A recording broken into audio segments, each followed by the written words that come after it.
Please rise and join us in the Pledge of Allegiance. I pledge allegiance to the flag of the United States of America and to the republic for which it stands, one nation, under God, indivisible, with liberty and justice for all.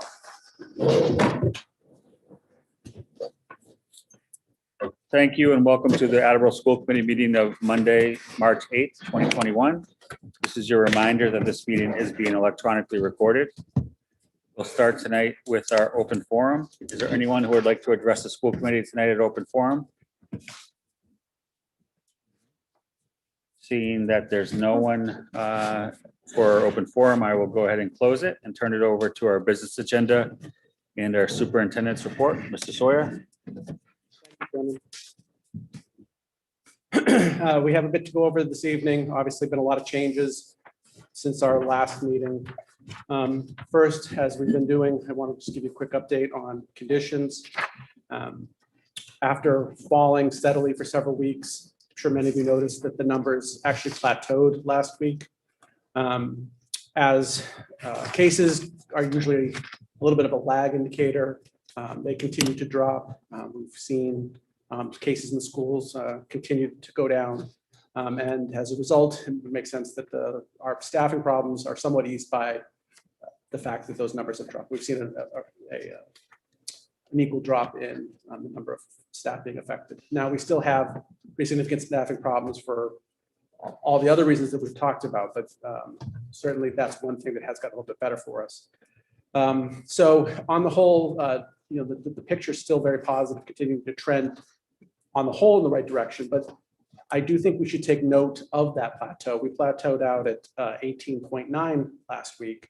And I think this is significant because I think we all desperately wish to get back to normal. And I do believe there are good reasons to believe that as the weather continues to warm up and more people get vaccinated, we're going to see those numbers come down from where they are. But that 18.9 under the current guidelines from the state does have us in hybrids. So it's still a significantly high number. And I would point out that, one of the things that virologists have talked about are that, the virus, when it spreads, is starting to spreads exponentially, not linearly. So, it basically, it rises in a curve, right?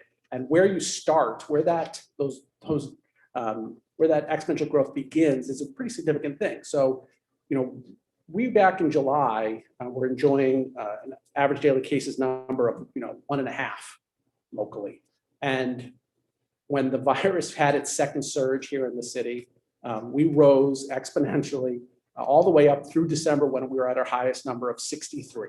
Right, so we rose from 1.5 all the way up to 63 on a curve, as you would expect based on the way that these things spread.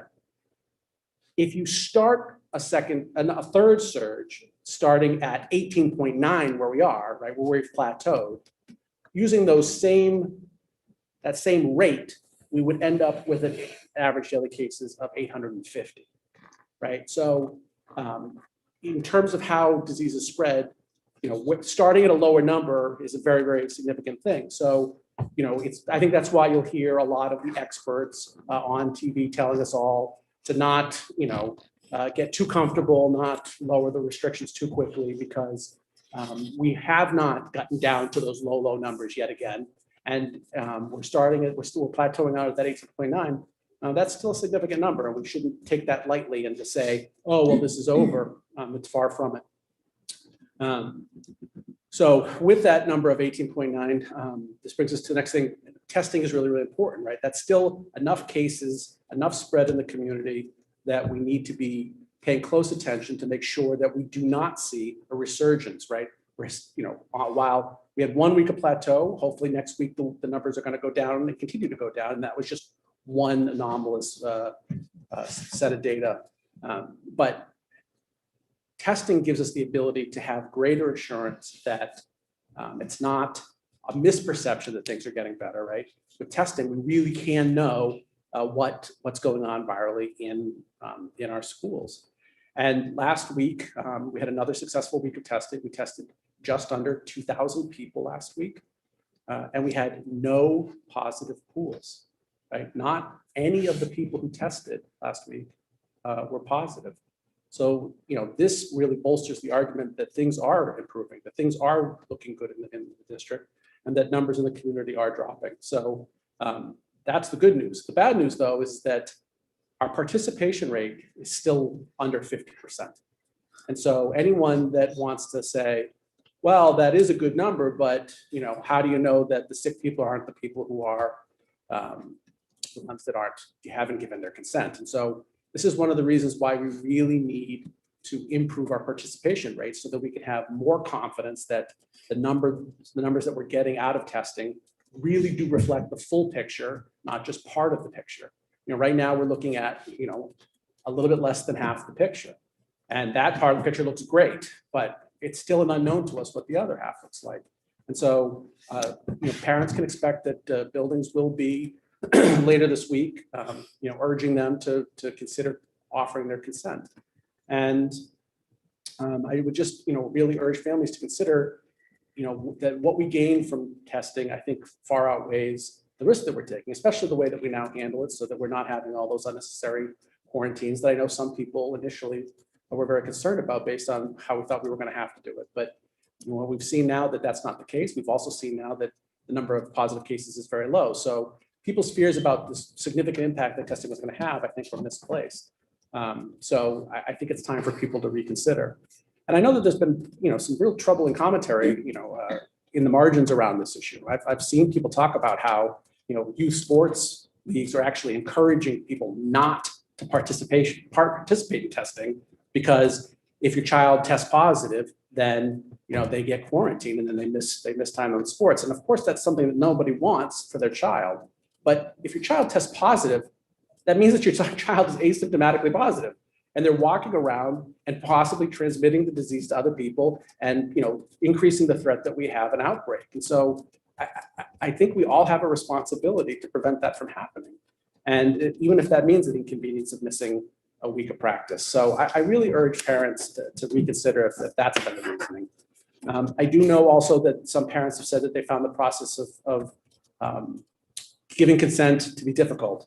I agree. Our database, our student information system, Aspen, is not the most user-friendly thing I've ever encountered. And I do understand that complaint, and we're going to work on trying to help parents who are actually want to provide consent or having trouble with that. So that's another thing that we're taking on. But we really need to make a push as a district to improve our participation numbers, and I'm asking people to reconsider. A couple of things people should know: if you've had the vaccine, you can still participate in testing. So we don't have a lot of students in that situation, but I do know we have some adults that have been asking that question. We do know that people who have tested positive, they have to be excluded for 90 days, but it'd still be helpful if you provided consent, because those 90 days do end at some point, and we plan on having testing to be with us for quite some time. So whatever information we can provide that help people make a good decision, we certainly want to provide that, so that we can improve those numbers and have greater confidence in what our testing is suggesting is true in the schools. I do. Thank you. Thank you. I think we actually talked about this at curriculum. My understanding is if a pool tests positive, that every participant in the pool is being tested individually at no cost, right? Any student who is opted out, who might be in the vicinity of somebody who is positive, they are now a, what's it called? They now need to be quarantined because they Close contact. are a close contact. Thank you. So they would only be quarantined if we had a person who tested positive, Right. and they We're near with, right. And that's my point. For more than 15 minutes. What I'm trying to say is when it comes to the pool testing, those who opt into the pool testing, they're going to be tested automatically at no charge. Correct. If there's a student who opts out of the pool testing and there's a student They do near not get them that benefit. test positive, for them to be able to come back to school, they're going to have to quarantine at least for a minimum certain number of days, and they're going to have to go get a test or wait the 14. So it's one or the other. They're going to have to wait the 14 days full, quarantined, not coming into school, or they're going to have to go pay for the test themselves. Yeah, so if they get quarantined, they'll have to follow all the protocols around that. I think that the key thing here is that if you don't participate, if you don't provide your consent, then you know that your child was in a class that potentially had a positive, and the other students who are in that classroom who consented get the rapid antigen test, and then get, they get a definitive answer, no, my child does not have COVID. And the they people don't who miss did any not school. provide that consent, who are still in the room, Right. don't get that. But they could get quarantined. Yes. That's my point, right? So there's a benefit to being part of the pool testing in this scenario, because number one, it's faster to be tested by the schools. Yep. And number two, the cost is taken on by the schools, not by the parents. Yes, and so the first line of when we do, it's called reflex testing when we have a positive pool. And the first thing that happens is everyone who was in the pool gets a rapid antigen test. If one of those individuals tests positive, then that's the cause of the pool being positive. The other negatives are all, returned to class. They're cleared, and then that one student is now positive, and we have to go through the contact tracing to see if that requires any quarantining. If everyone's negative, right? So that has happened, right? If nobody tests positive on the rapid antigen testing, then we provide an individual PCR test. And that is at the cost of the state. To be clear, the district isn't paying anything for testing yet. The state has picked up that cost all the way through April vacation. So on the cost of the state, yes, we're going to have that tested individually so that we can find that positive, because we want to certainly know what the cause was. Okay, so again, please heed the call to join the testing program, provide the consent, and let's get our participation number up to a place where when we get a result like 0 positive pools, we as a community can say we know that the schools are safe because there's no virus in them among our students or staff. The next thing I wanted to just briefly say is, since we last met, the state changed its course on vaccinations. I wish I could say that it was because they realized that it was the right thing to do. Instead, they were basically shamed into it by the president, but we'll take it any way we can get it. I want to say that there is an observable relief among educators. I've heard lots of anecdotal evidence that we're having teachers have success getting the vaccine, especially through pharmacies. As has been widely reported, the state system is still very difficult to get an appointment with, but through the private pharmacies, a lot of our teachers are being able to get appointments, and that's making a real difference in the way people feel about things and the climate in the district as a whole. So as predicted, having our teachers vaccinated is going to have a positive impact on the district and our ability to deliver education to our students. But the big news, obviously, is that the Board of Education was asked to consider a proposal by the commissioner. He let us know that a little more than a week ago, and then on Friday they had their meeting at which they voted to approve the measure, which gives him the power to basically send people who are in remote and hybrid back to full in person. There's been a question about, how does that work? What gives him that authority, right? This is Massachusetts. Usually, local, school committees are the ones that have the power to make such decisions. But it makes a lot of sense that the regulations that we're currently operating under that allow us to do remote and hybrid situations to count as our hours towards the regulations. Those were all part of an emergency set of regulations written for the pandemic, and they were never going to stay forever. And so there was always going to be a day that they were rescinded. And the commissioner has asked permission to be the person who makes the decision when to do that. And that's what he's doing. He's just returning us basically back to the original regulations, which means that school districts who stay in hybrid or remote, that time not in school will not count towards the regulatory requirements for hours and days. And those districts are going to have to make up that time. You know, it's the law, and they plan to pursue that with anybody who doesn't listen otherwise. So, you know, that's how that, you know, authority works. And of course, you know, it's our responsibility as a school district to follow regulations, and that's what we'll do and have to do. At that meeting, he announced his intention to return elementary schools on elementary school students on April 5th. We have not received official communication from DESE about that, but that was the message at that time. We actually received our first communication since the board's decision at 5:44 p.m. this evening. And it was a very brief email that said, more to come. We'll send you some guidelines tomorrow, and there'll be a conference call on Wednesday. So as we speak tonight, we're still operating largely in a vacuum in terms of how the state expects us to meet these regulations. And, you know, we do think that there are going to be changes to the guidelines, but we still do not know what they are or to what degree they're going to provide us some relief. Because as I'm about to get into, we do have our challenges.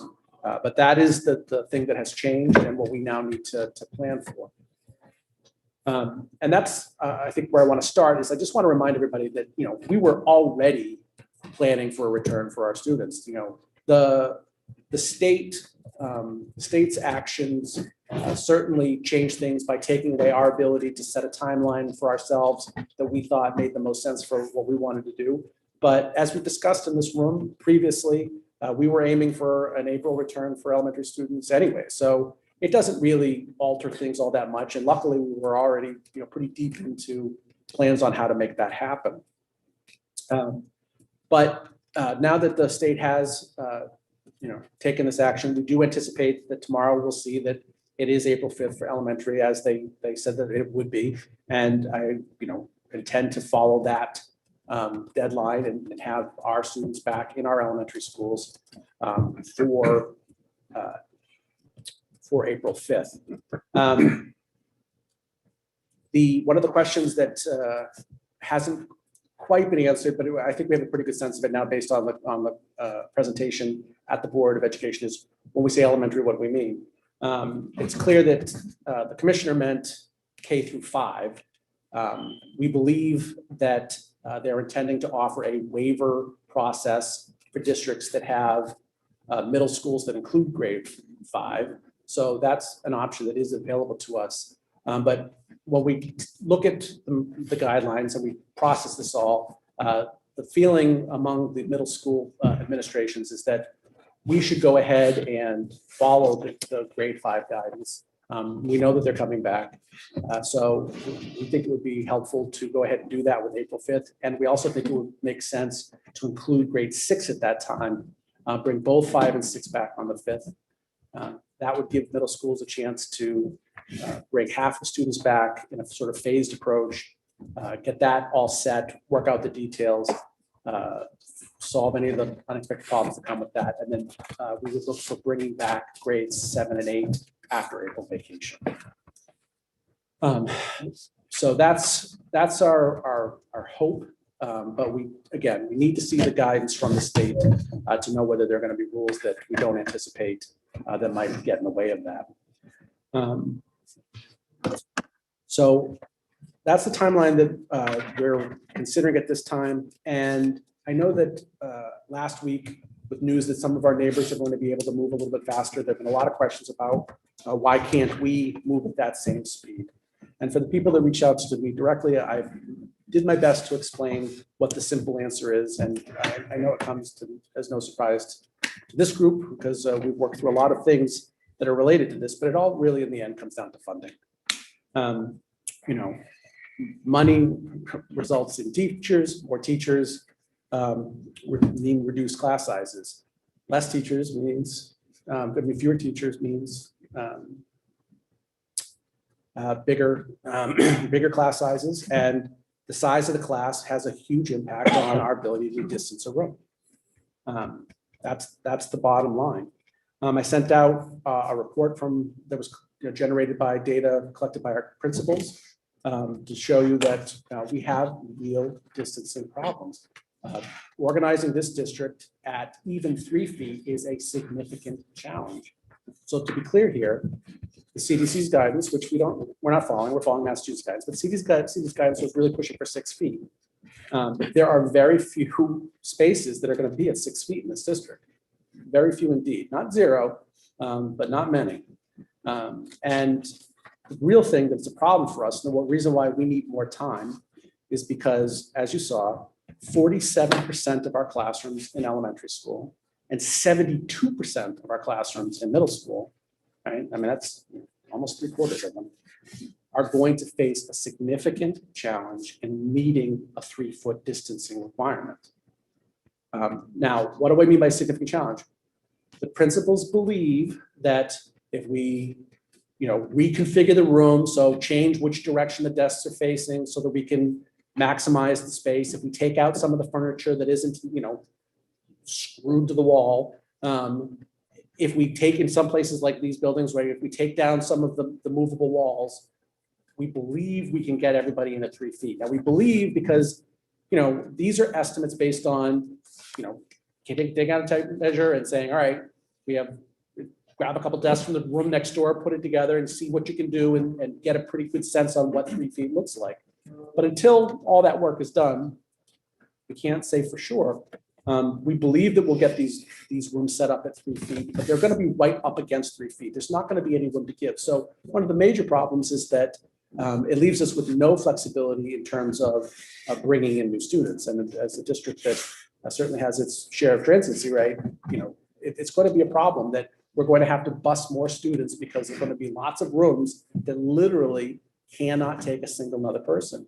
And in some cases, we're going to have to jockey some things around and maybe even move classrooms from, say, well, this kid has one more student than, in a grade, especially, K-8, roughly speaking, in a school, the classrooms have roughly the same number of kids, but, rarely does it divide out exactly evenly. So there's one room that has one more kid and one room that has one less. I mean, this is going to be so close that literally there might have to be situations where we're switching who's in which room because, we can't fit the room with one more kid in that particular room, which it happens to currently be in. So we're right up against it. And it is going to take us time to set up these rooms and to work through all these things to make sure that when we bring students back, we're doing so in accordance with guidance, which does call for nothing less than 3 feet.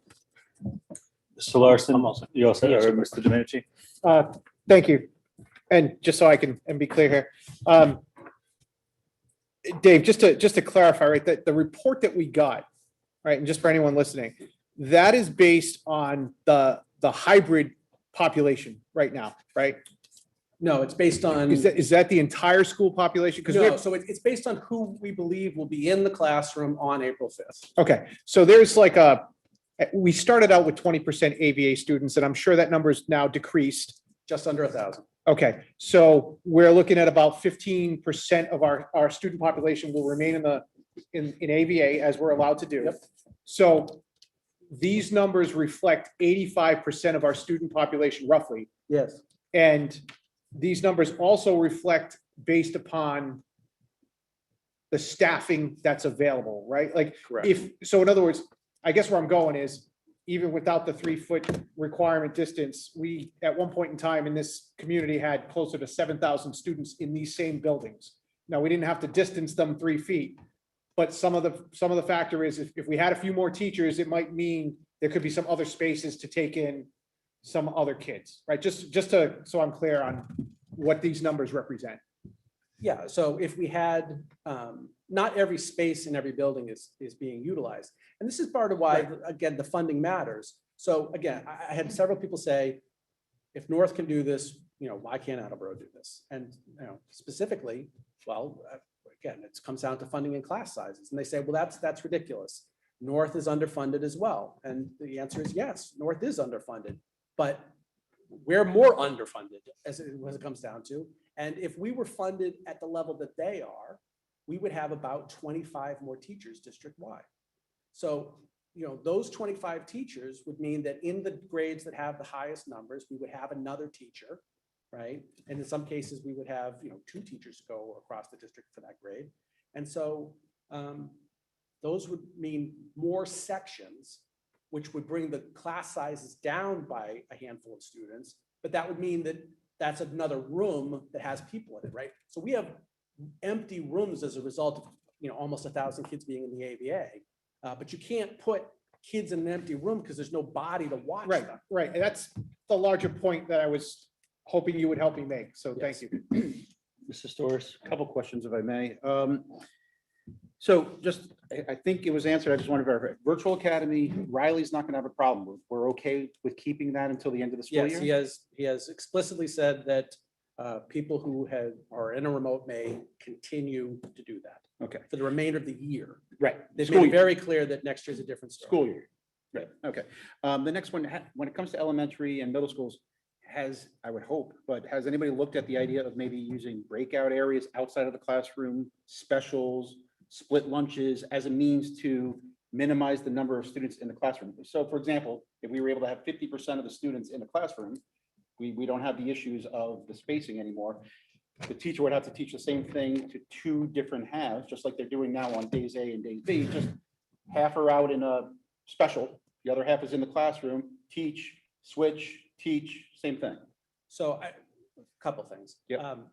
One, some of our buildings don't have nearly as much of that space as others, right? Like at Studley, there's the beautiful pavilion where there's a lot of room for overflow of extra bodies. Other buildings, say like Willett, don't have that. But the bigger issue is that if you have students outside the classroom, somebody has to watch them. No doubt. And teachers have their hands full, teaching our high class sizes with them all confined by four walls, to have half of them out in some other space that they don't have necessarily visibility, or even if, they stand in the door, they can only look at one group at one time.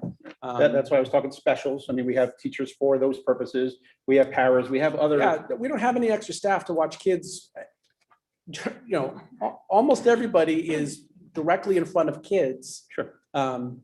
Each period of every school day. So, and we do have some people who aren't in that situation, but they're providing services that we have to provide to students. So the number of bodies, and by the way, we do have a couple bodies that don't do that either, but they're the ones that are going in and plugging in and subbing for a teacher when either there's too many people are out, we couldn't get subs, or they're there to watch while a teacher joins an IEP meeting. And there are all these other things that the little flexibility we have are being used. So there are literally no bodies in a school who can go and watch even one room that's got half their kids out in a hallway, let alone the 10 or 20 rooms.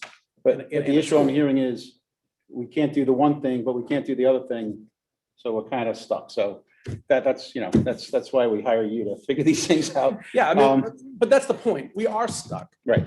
Right. And where we are, where we can make adjustments, we are. Again, in this building, there are classrooms that have, walls that can be removed. They've been removed to create that kind of space so that we can distance the learner. We're trying to be as creative as we can. But that's part of why we need more time, is because there's just so much of it. I'm sure every district has some number of situations that they have to work through. But in a district with class sizes like we have, it's systemic, right? It's across the whole gamut of schools in every building. There's just too much of it. And we have limited staff to work through all of that. So this is part of what's taken some time, and the need to do it thoughtfully and make sure that we're going to be able to deliver what we want to deliver. Understand. And my last question, if I could, is thank you for the information on the return for the elementary, for the middle school. The one I didn't hear, and I'm sure there's some parents watching, all 3 or 4 of them, high school. Yeah, so as you saw in the report, the good news on the high school is that the number of classrooms right up against that 3 feet mark is significantly less. But that's because a full quarter of the classrooms at Attleboro High School cannot be distanced at even 3 feet. The number of kids that need to go into that room and the size of the room are so mismatched that it's not like there's anything that can be done. You can't even like budget a bit and say, oh, well, 2 feet, 11 inches, close enough. And the class list does not fit in the room at 3 feet. That's a full 25% of the rooms there. So we have, again, significant problems at Attleboro High School. I've been saying all throughout this that I have a hard time understanding how we're going to pull that off. Now, we're expecting guidelines. I don't know what they're going to say. And if they give us latitude and they say that it's safe to do things that change that assessment, we'll be the first to talk about those things and see what we can't do. We all want all of our kids back, but I don't know what I could possibly expect from the state tomorrow in their new guidelines that would fix the problem we have. And, you know, this is why we're building a new building, right? I mean, Attleboro High School is got all kinds of problems. And one of them is that it's a bunch of very weirdly shaped small rooms. Mr. Larson? We've been kind of saying it all right along. As long as there's a spacing requirement involved, we're not going back to the high school. And I mean, people just need to, you know, if it's 1.5 feet, yeah, we're good. But until the state comes out and says it's 1.5 feet. Correct. Yeah, we have to follow the guidelines. Right. And so, you know, a significant number of the classrooms in this district are going to be at 3 feet because that's the best we can do. But we'll get them there, and we're going to be able to open up on April 5th and then again on April 26th and get everyone K-8 back at 3 Right, feet. but for the people who want to get the high school back, But that's only because 3 feet's allowable, right, right? well, It's not, we. they you know, they as need to we've get been rid of saying the all along, 3, we they need would have to follow get rid of the guidelines 3 because feet. Those are the rules, yeah.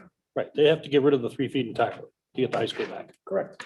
Sir, have you gotten any indication from the state that the 3 feet guideline is going to go away? Because while I know Attleboro is a larger district and the high school presents problems, it's not entirely unique. You know, there are other communities similar to Attleboro, and, you know, a community like Attleboro, a lot of the population are the population that really needs to be in school. So I would think that these are the communities that the state would be pushing to get back. So I'm just wondering if you've started to hear any rumblings that 3 feet guideline is going to go away. The state has pretty significantly doubled down on 3 feet in this moment. So I would be surprised if they abandoned it. I think that in the state's rhetoric, if you read between the lines, they're not committing to anything for high school. You know, the commissioner, we don't know what the commissioner's timeline for middle school is. I've shared with you what we would like to do. I don't know whether, I mean, if he says that it's the 5th for elementary and it's the 12th, you know, for middle school, then we'll have to rethink that. But that's obviously not what we're expecting. But so we don't really know their timeline, but we haven't heard any language that makes us think that they're eager to go out on the limb and say definitively anything for high school, because you're right, we're not the only high school who has these problems. Right. Mr. Pettis? Thank you, Mr. Chairman. So a couple of quick notes. One, I was going to wait for you to finish, but since we're already throwing questions out, going back to vaccinations very quickly, have you gotten a sense of how many educators have at least gotten appointments or? No, we haven't measured that in any meaningful way. Okay. But we'll probably have that information by the time April 5th comes around. Yeah, we've been talking, so we have the right to ask our employees whether or not they've been vaccinated, which was a question that was asked at one point and has been answered for us. So we can ask, but we haven't really had haven't had an in-depth conversation about whether we want to or not. We certainly would like to know, but you know, when you start asking people questions like that, you should have a good reason for doing so. So we just haven't gotten quite to that conversation. Right, and because I know at our last meeting, you mentioned that that the administration had discovered that just about all of the educators would want to be vaccinated if given the opportunity. So I didn't know if Yes. there was any follow-up to that. I was excited to see in the report that all of the high needs special ed programs will be able to provide at least 6 feet.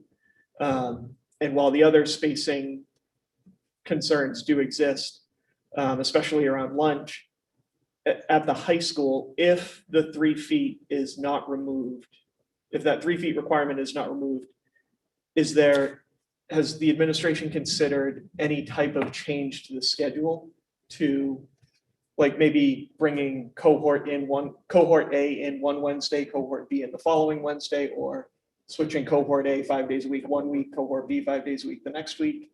And has there been any consideration for CPE programs like plumbing, automotive, or in larger spaces? Whereas culinary, you're tight around an oven. Have any of those discussions taken place yet? All of those discussions have taken place. I think the best thinking right now is let's see What the guidelines are? what the state says, and then consider what makes the most sense based on however much leeway they provide us. Thank you. Mr. Domenici? Thank you, Chairman. So Rob, you asked a question that I was leading into. It's about, plans to phase in the high school to some degree. But it also ties into, you had mentioned class hour requirements. So I guess my question, it's kind of a two-part. Part one is, how close are we on those class hour requirements at K through 8? And do those class hour requirements count for the high school as well, knowing that there hasn't been a whole lot of guidance yet otherwise on the high school? Yeah, so in a normal year, we are more than adequate. I'm having more than adequate amount of time district-wide.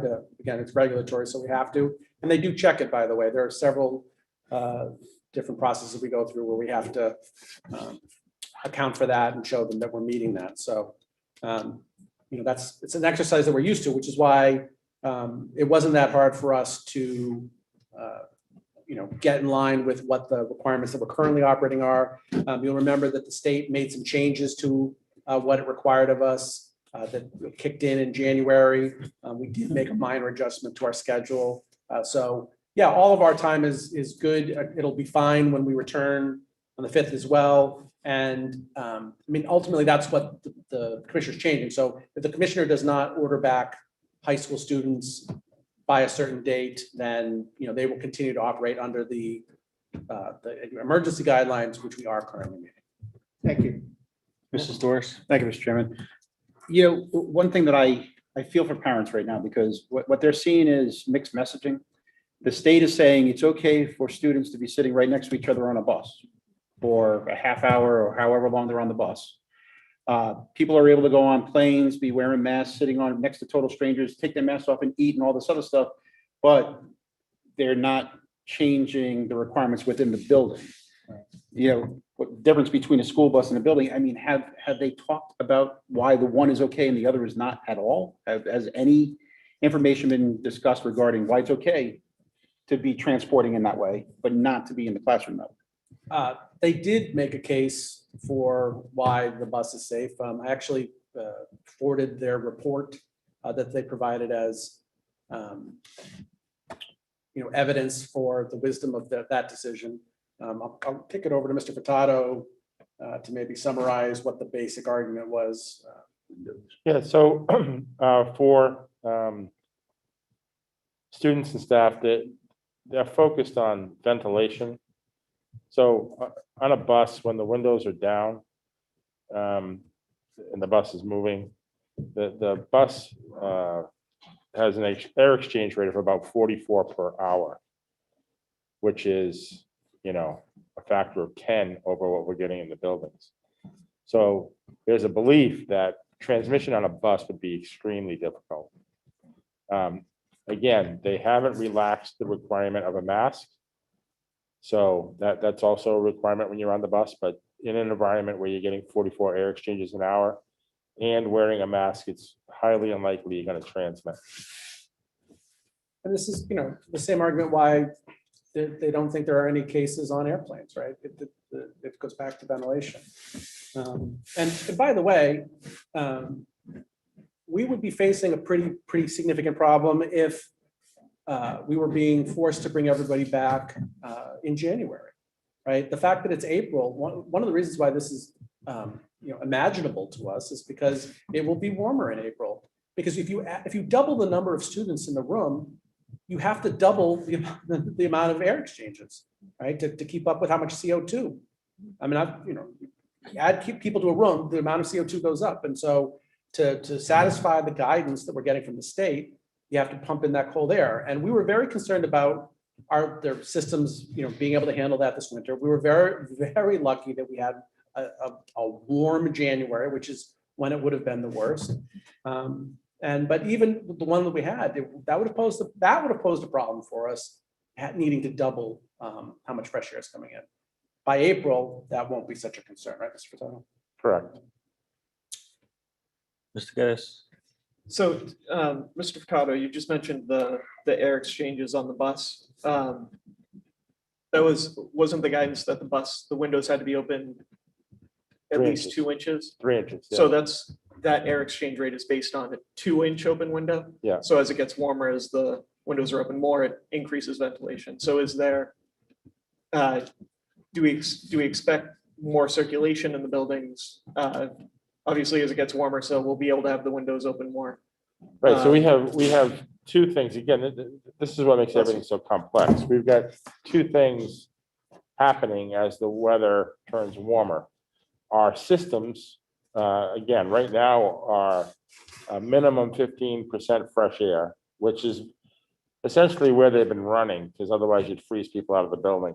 And it's been able to maintain the 4 air exchanges an hour in conjunction with the air purifiers that we put in every classroom.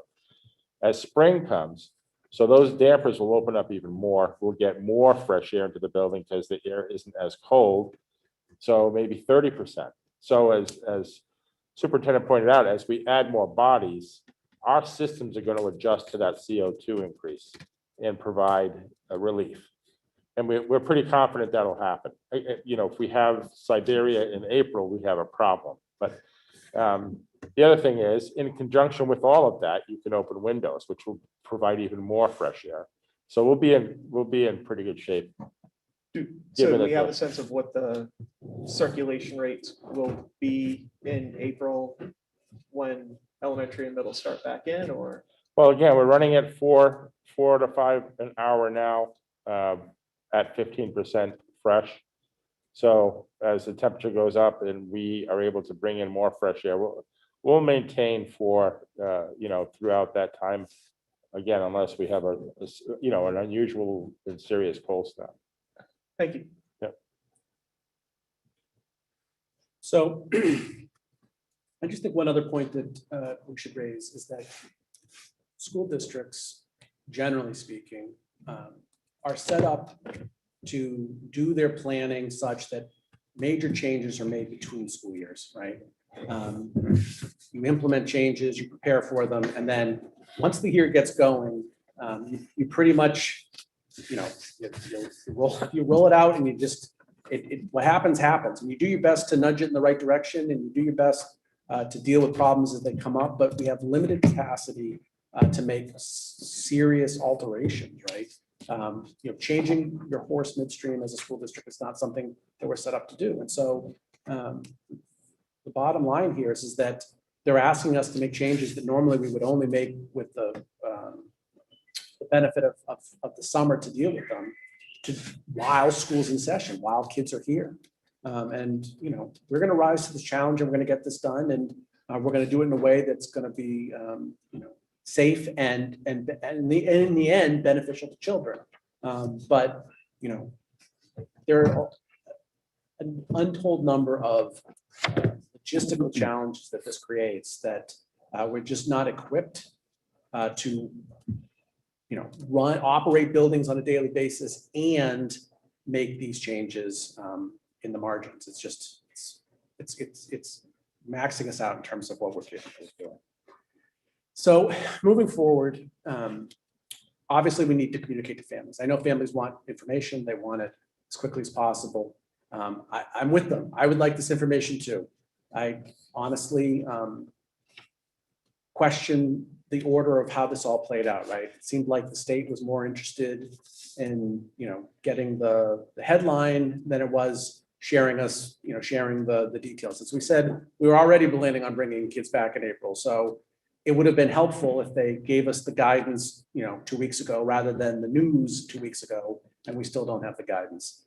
And that's ultimately what's holding up our communications, because I don't want to go out and say things that we then have to retract and change, because that just creates all that kind of confusion that people always are unhappy with. So my hope is that the guidelines that we receive, which they say are coming tomorrow, that will be, they'll be something that we can digest in a quick fashion and send out some very clear communication about what people can expect.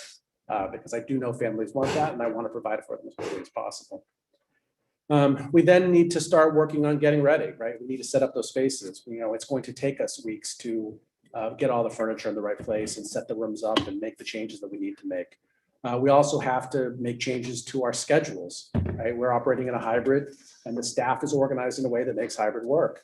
As we switch over to full in person, we have to make adjustments to the way we organize that time. And then we also have to have the subsequent changes to the schedules of the people who support students during that time. So a lot of changes in the details that are hopefully not visible to people under normal circumstances, but that's all work that has to still be done. And then most concerning, I think, are the protocols that we have to develop for lunch, right? We cannot fit our students at 6 feet in our lunchrooms, right? So you say, okay, we'll use the classrooms. Well, as I've already told you, we can't fit them in the classrooms at 6 feet either. So it's not like you can just take your mask off and eat at your desk because you're not at 6 feet, which again, the current guidelines require. So then you say, all right, well, then why don't you have some of the kids in the cafeteria and some of the kids in the classroom? Well, that works out for distancing, right? If you send enough kids to the caf and you spread them out in the cafeteria, if the cafeteria is big enough to hold enough of them, you can do lunch that way. The problem is that you need twice as many staff members to be both in the cafeteria and the classroom. And we don't have that extra staff, as we've already talked about. So, we have to figure out, how do we have kids in multiple places being watched by a number of people who usually only watch them in one place, right? I can't tell you how much of how difficult of a nut that is to crack. And that's part of what we're hoping the state's going to provide us some information that's going to make that easier. But if they don't, then we're on our own and we'll figure it out, and we'll certainly let everybody know. Yes. Just very quickly on that. Has there been consideration as the weather gets warmer to doing some lunches outside? Yeah, so absolutely. The answer to the next, how do we handle snack break? Same problem, right? For both of these things, the obvious answer is whenever it's nice outside, if you include a plan for outside, that makes things a lot easier. And that's what I know some school districts are already doing. And that's what, we'll do when the weather's nice out too. It's the safest place to be. It's the best way to do it. But, we've all lived here long enough to know that it's not going, this isn't Southern California, right? It's not going to be sunny and pleasant out every day from here to the end of school. So we have to have a plan for what to do when it's pouring rain out. And as I sit here tonight, that plan does not exist. So we have to work that out. Mask breaks too, right? Under the guidance, we have to provide mask breaks.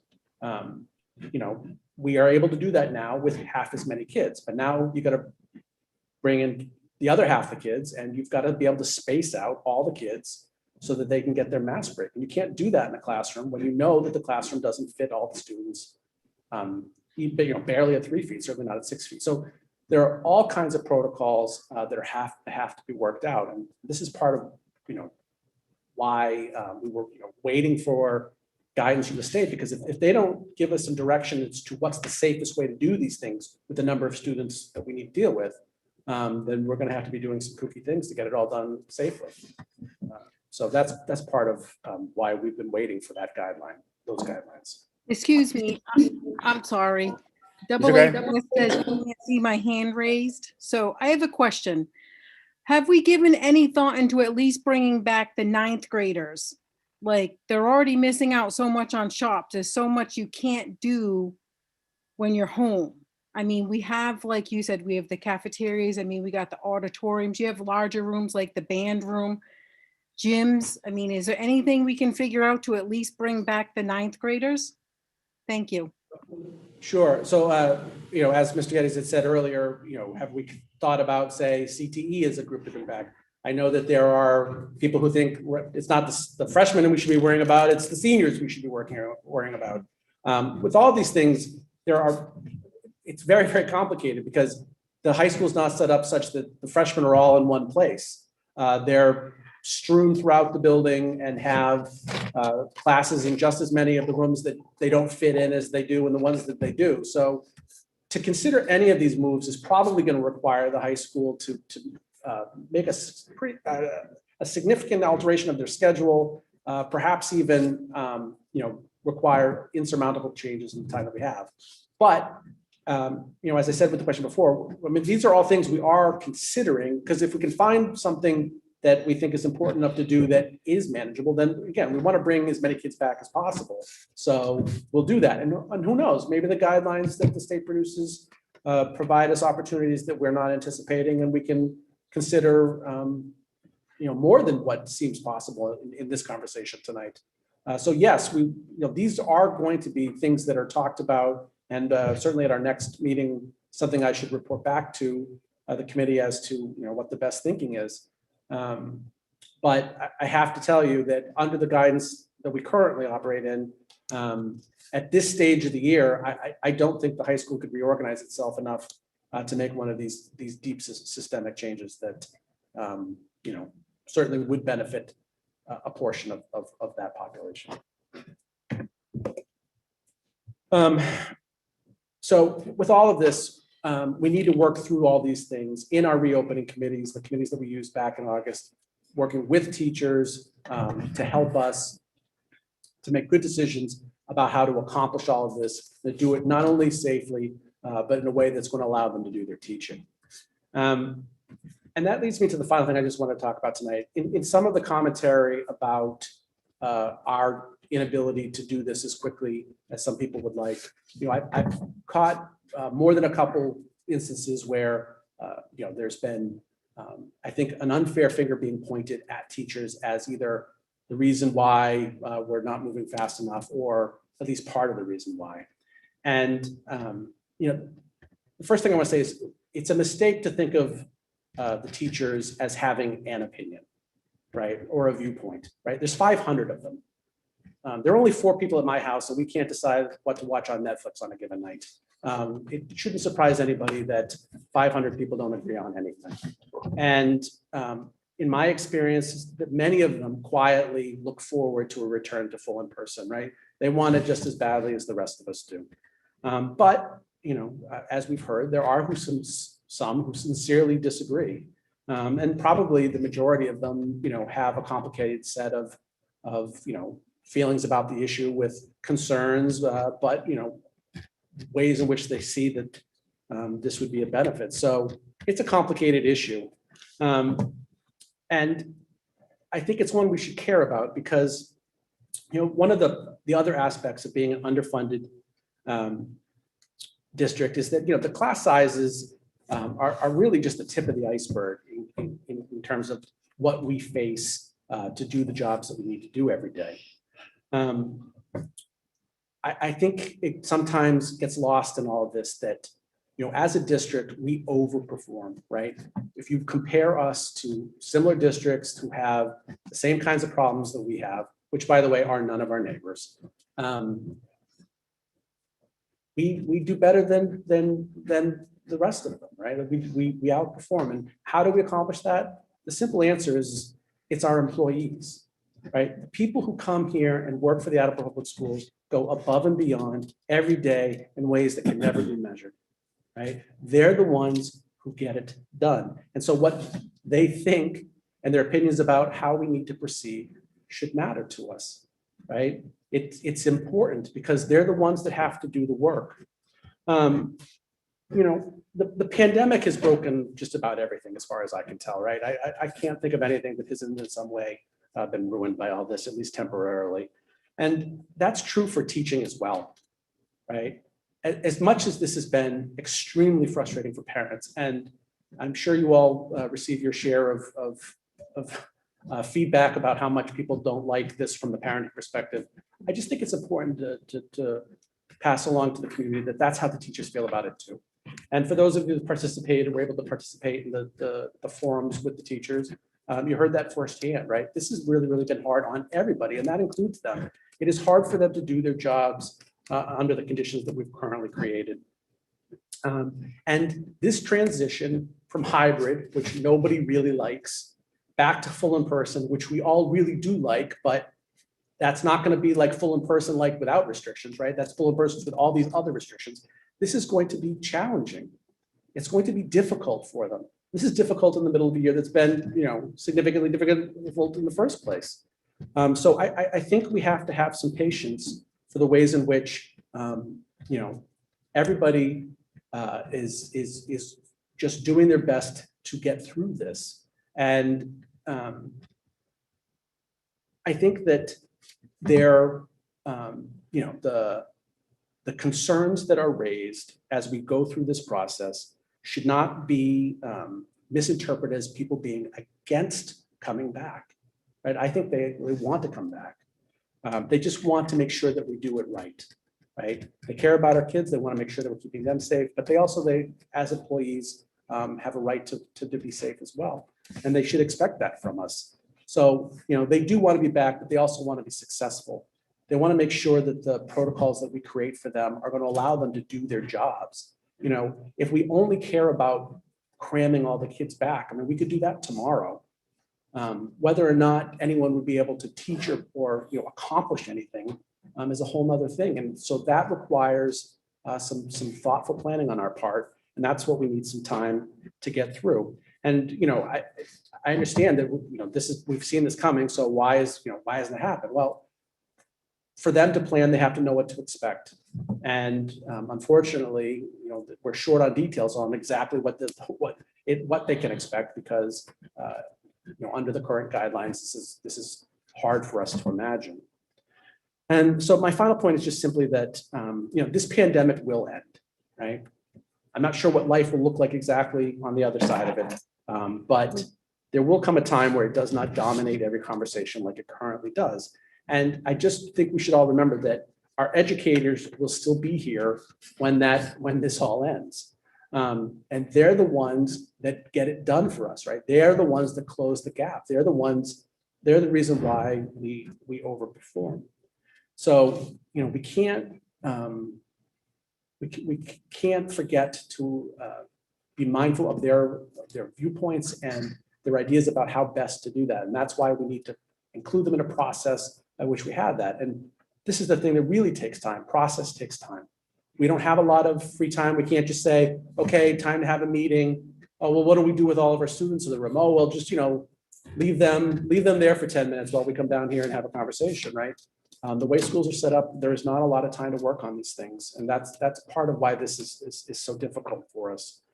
So I will just conclude by saying, it's not enough to just want to get to the end of this. We should want to arrive there all in one piece. And if that requires a couple extra weeks to get there, I think that's worth what we give up to do so. And that's why we've taken the tack that we've taken. And I hope enough people can understand where I'm coming from on that and support that. So thank you. Thank you. I mean, I would just say that I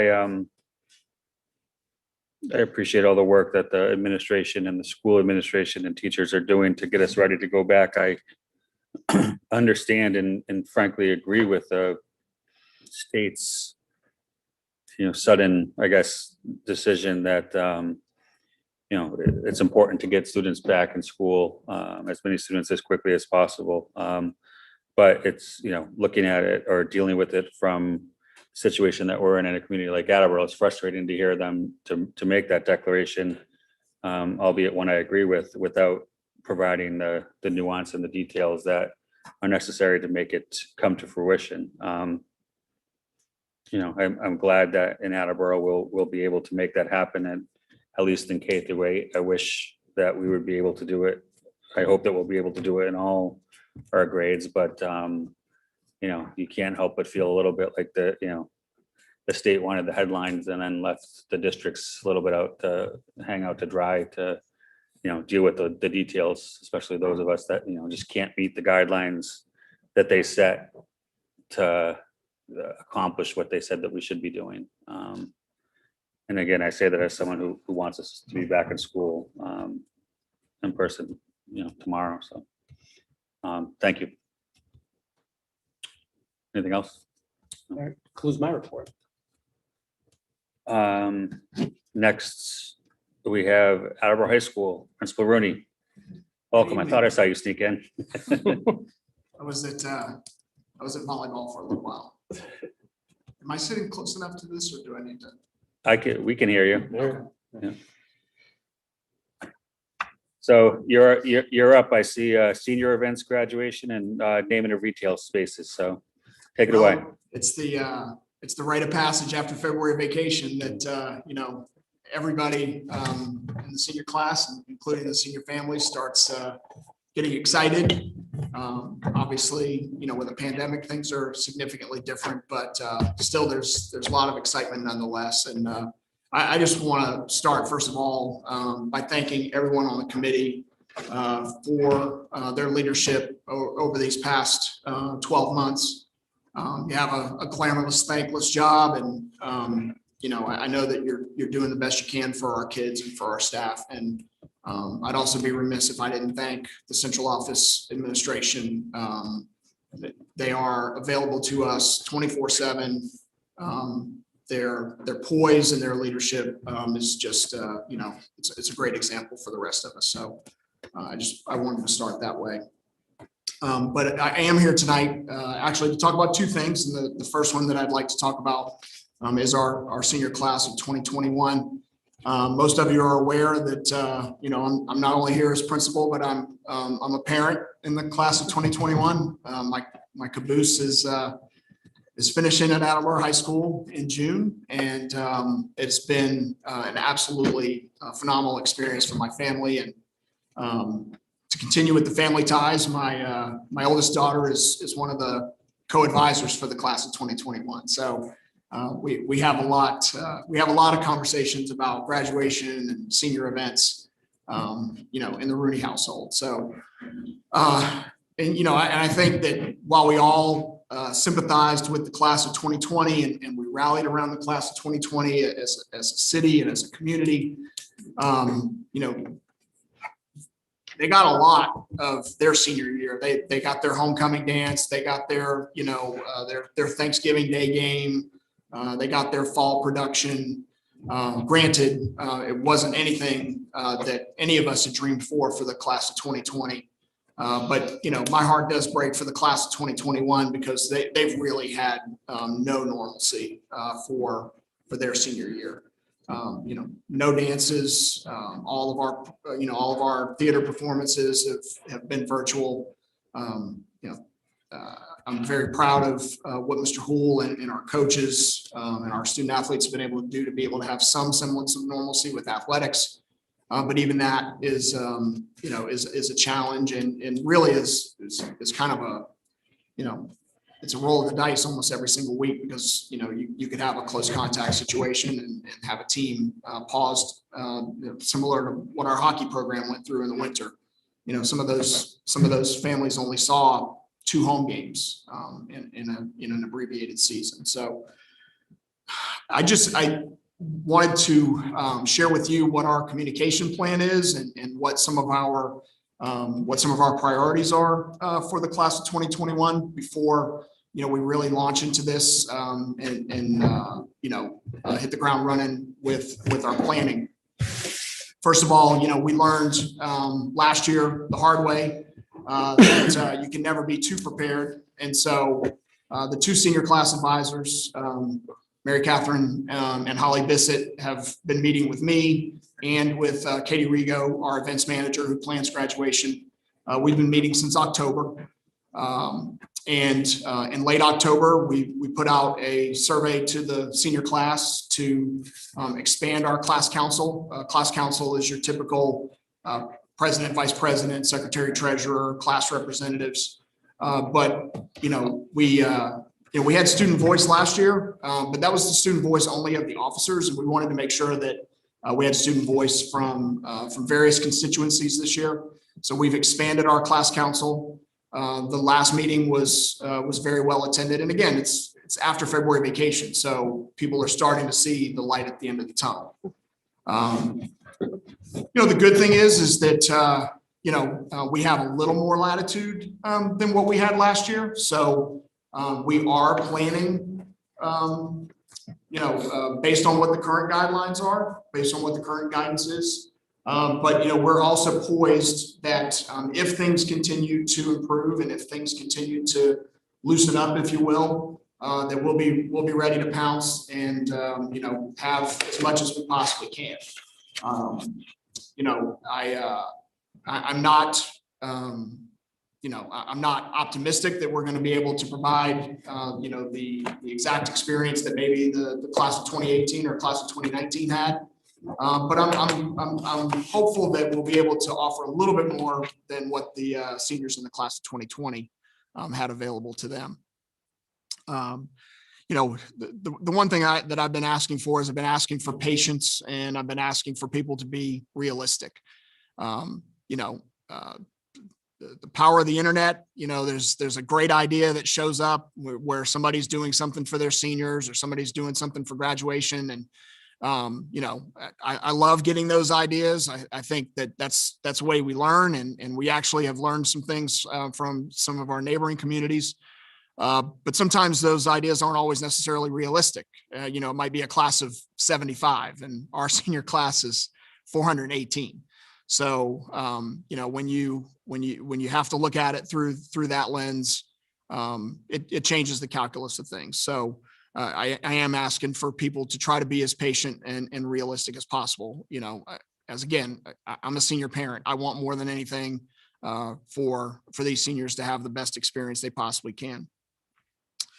In addition to meeting with the class advisors and the graduation coordinator, we also have a meeting set up with the Board of Health next week, the health agent for the city. She's agreed to meet with us and listen to some of our ideas and help guide us through the process. And I think she's going to be, a very integral part of our planning, because obviously, she's the person that's going to help us understand what we can and cannot do. As I mentioned, the class council has been meeting recently, and they're kids, and they want to have the most realistic experience that they possibly can. They want a stadium graduation if at all possible. We have some ideas that we feel like we might be able to accomplish that under the current guidance.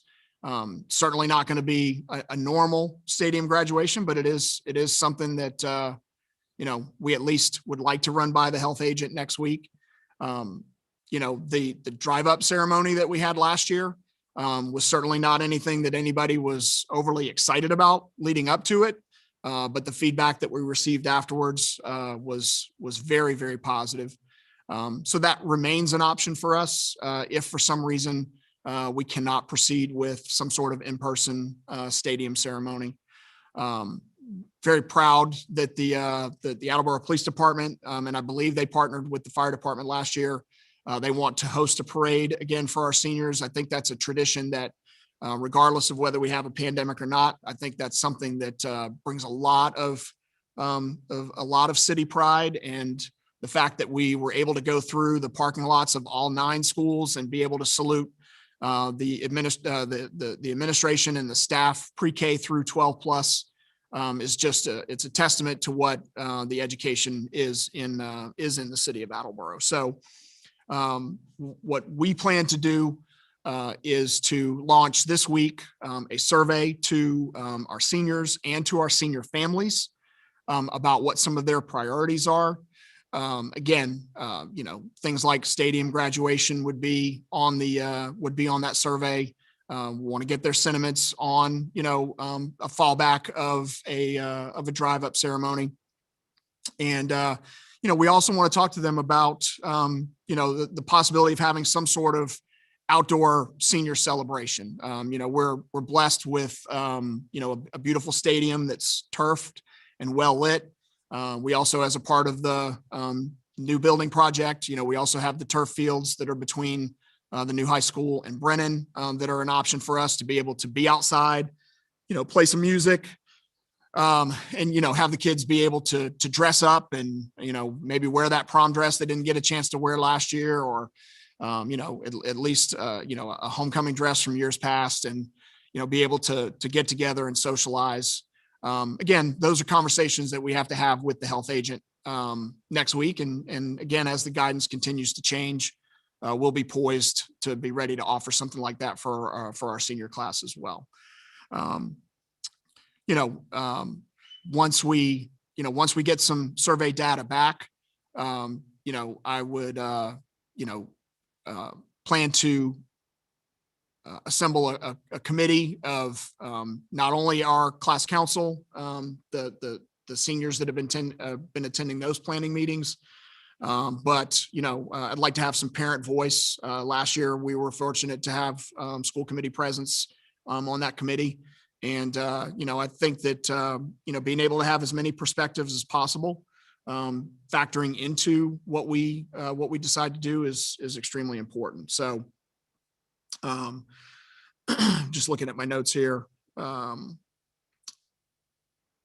As far as awards nights are concerned, I mean, we are right on the cusp of needing to plan awards nights. And so we have made the decision that our awards nights are going to be virtual again this year. I'm very grateful to AACS for what they've been able to do. But in a world where those are best served being inside, and the families that would like to participate, and the overwhelming success that we had for those virtual events last year, the award ceremonies and scholarship night are going to be virtual this year. So just want to be I want to be transparent about that. And again, as I said, not only do we have on-campus possibilities for an outdoor celebration for our seniors, we've also made some inquiries with an outdoor facility in Rehoboth. It's called Five Bridges. And I believe they're partnering with some of our neighboring schools. And so we've reached out to them to see what their pricing is, what their availability is. And again, we just want to make memories for this senior class. I think that for the class of 2020, although it wasn't what they had hoped for and it wasn't what they dreamed of, we made lasting memories for them. And I'm committed to making lasting memories for the class of 2021. So. Any questions for Mr. Storrs? Hey, Bill. So first I want to say thank you last year for being able to be part of the planning. Last year was a more difficult year at this point than it looks like it's going to be for this class. And that's good. I'm happy that this class, it sounds like they'll be able to do something a little bit more than what we were able to do last year. I'm definitely hopeful for a stadium graduation. Obviously less participants, less attendance. One thing though is I know we talked about it last year, weren't able to do it because of the regulations, which seem to be changing. And we'll find out tomorrow how much they change. But if we do go with a stadium prom type thing, like we talked about last year, but couldn't do, or something different, have you thought about maybe reaching out to families, community, your parents, community members to volunteer? I'm sure members in this room, as well as many others, would be more than willing to do whatever it takes to give the senior class, well, maybe not what they deserve, but at least the best we could do for them. So just an idea of maybe reaching out to families, communities, community members. Absolutely. I mean, that'll be a part of the survey that we plan to send out to the families and to the kids. And we also have a lot of staff members at the high school that are very interested in seeing this class across the finish line in as glorious of a way possible. I just want to say I am staying away from the term prom as much as possible for two reasons. First of all, money is very tight for a lot of families. If we try to advertise a senior gathering as a prom, I feel like some families are going to feel that financial pinch. And again, we partnered with a local organization last year called the Dance Card. It's a former Attleboro High School parent, Tara Croto, who has collected gently used prom dresses. She actually has some new prom dresses this year.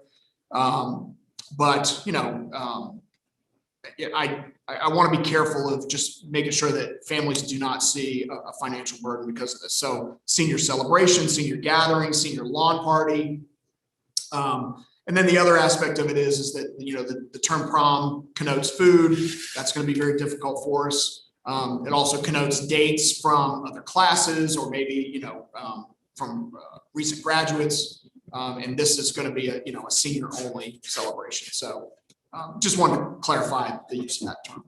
Stores. So just to verify, I mean, if we went with, say, the stadium or a larger area of that nature, we really wouldn't be able to have enough space for argument's sake, the 350 students that would attend the prom and their dates. You don't think we'd be able to set in the entire stadium area or a large outdoor area? Because I mean, Until I talk to the health agent next week, I really don't know. I mean, that's a fair statement, but I mean, it just seems like something we should, I mean, if we can give a prom and actually give it that term, let's try to, no? But I mean, is it more important to have a celebration for our seniors, or is it more important for them to bring a date? I guess it's really the question that we have to kind of tease out with. And I get that. I guess I'm just looking at it, they lost so much anyway, and if we can give them some semblance of normalcy, I mean, obviously in an abnormal way, why not?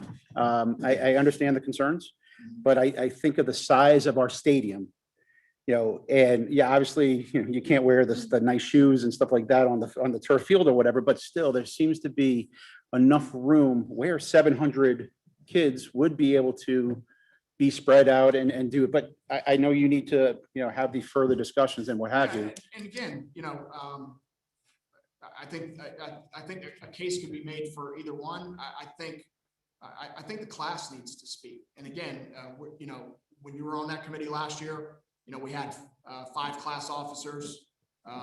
You know, we took some understandable criticism for the fact that, you know, that they're great kids and they were elected by their classmates.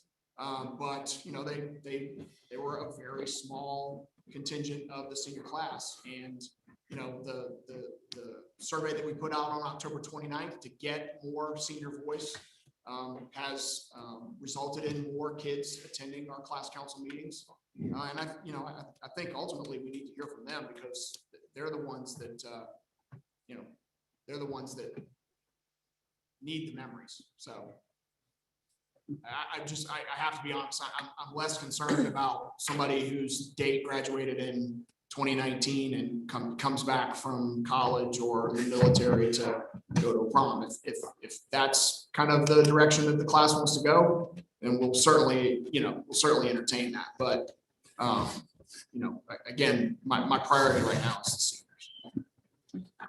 Ms. Johnson. Thank you, Mr. Withers. Thank you for coming tonight, Mr. Rooney. You know, and I agree with you. I didn't think that a senior class could ever be as disrupted as the class of 2020. And now here we are, the class of 2021. You know, it sounds like you've taken a lot of lessons from the planning from last year.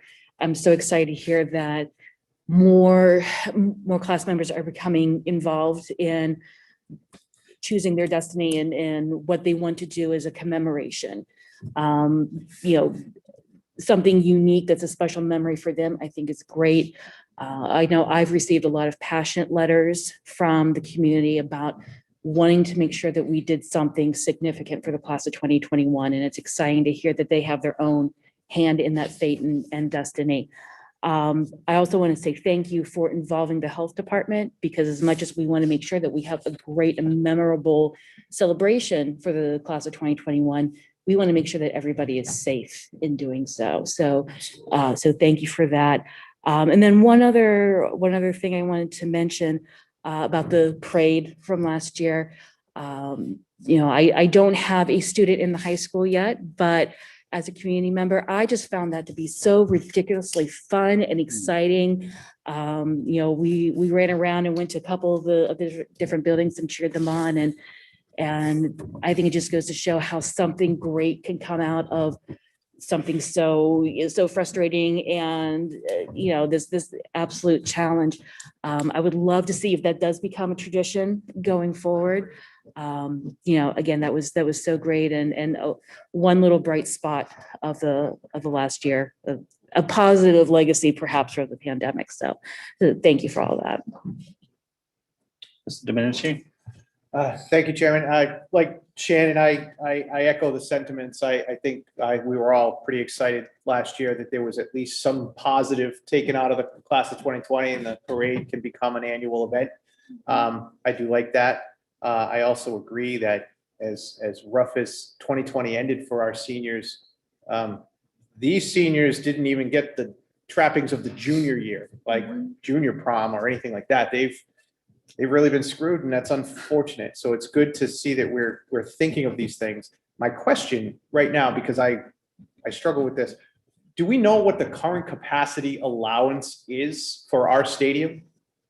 Because I mean, we obviously we're starting football and there are certain requirements. I'm just trying, like, what is the capacity that we're dealing with now? Because I would think that will have to change to enact some of these larger scale thoughts. What I'm hopeful is that it's more capacity of who can stand on the turf, because that's significantly greater than, you know, seating capacity in the bleachers. Seating capacity in the bleachers is 1,200 on the home side, 400 on the visitor side. So, you know, 1,600 seating capacity. But again, at an outdoor gathering, whether we call it a prom, whether it's senior celebration, you know, people that would be sitting in the bleachers, you know, that'd be minimal. So, you know, what I'm hopeful when we talk to Ms. Horsman next week is that, you know, she'll be able to give us some insights in terms of, you know, the standing room only piece of it with, you know, with people being on the turf itself.